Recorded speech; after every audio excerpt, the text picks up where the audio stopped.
welcome to day 116.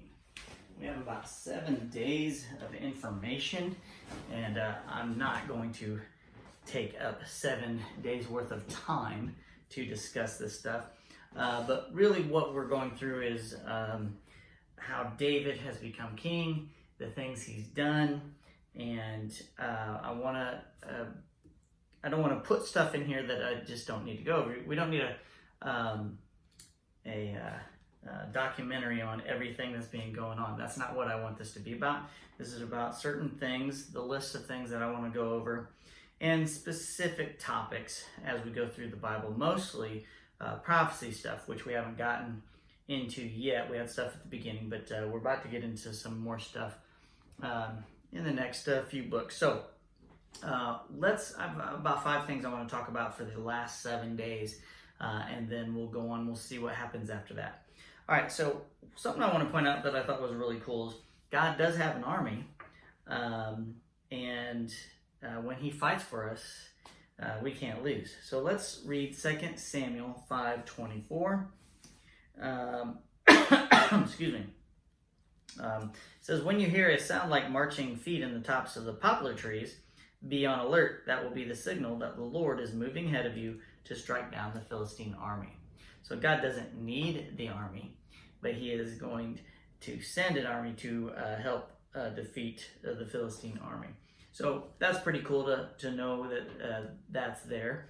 Something I want to talk about with multiple wives on my list of sex, whether you have a man and a woman, or homosexuality, or transgender, or whatever. I have a list of things to talk about around that subject, and this is one of those. 2 Samuel 5:13. Chapter 5, verse 13. And it says, after moving from Hebron to Jerusalem, David married more concubines and wives, and they had more sons and daughters.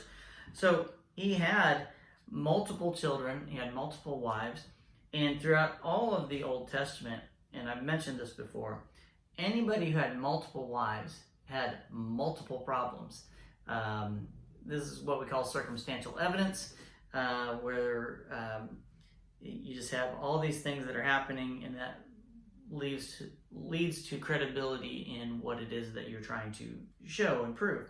But anywhere in the Bible with multiple wives was a problem. The biggest one really is Abraham with Sarah and Hagar. He took Hagar, the maidservant, and had a child, and from then on it's been a problem in the Middle East. And he just had those two wives. So David had multiple wives, and as we progress through the story of David's life, his sons and the kings that follow in that lineage is a problem of his sons. Okay, David is famous even though he is messed up. So I have quite a few verses here in chapter 7. 2 Samuel chapter 7. The first one is verse 9. I have been with you wherever you have gone, and I have destroyed all your enemies before your eyes. Now I will make your name as famous as anyone who has ever lived on the earth. And there has not been a name more famous than David throughout our history. Verse 16. Your house and your kingdom will continue before me for all time, and your throne will be secure forever. So we haven't got there yet, but there's a verse in the prophecy stuff where David is going to be our prince after Christ comes back.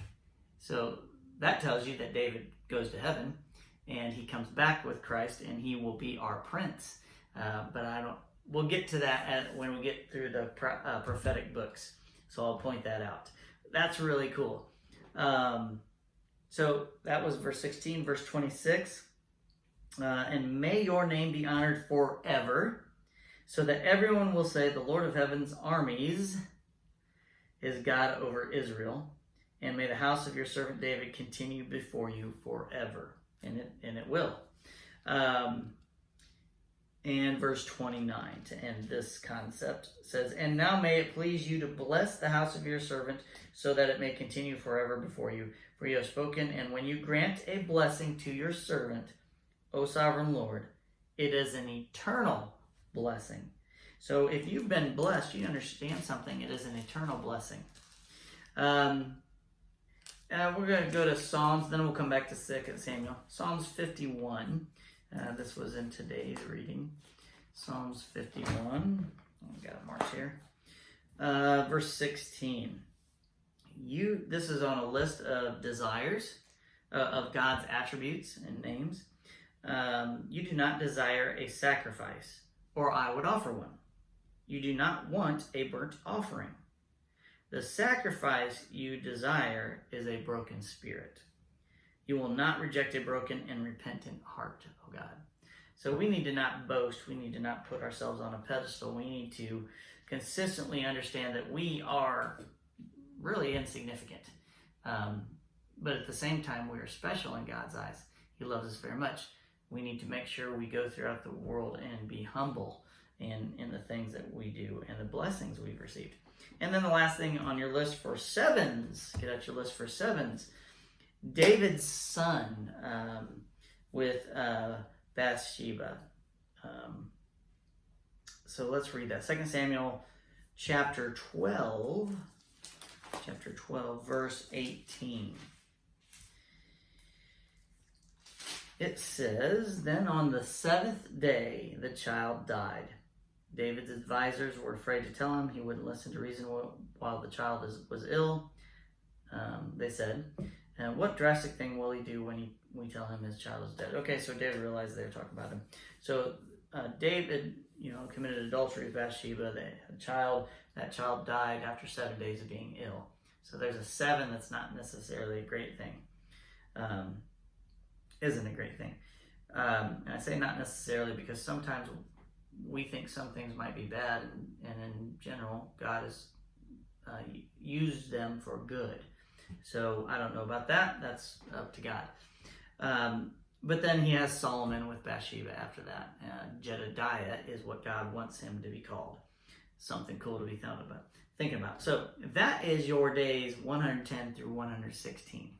Hopefully I'll see you tomorrow.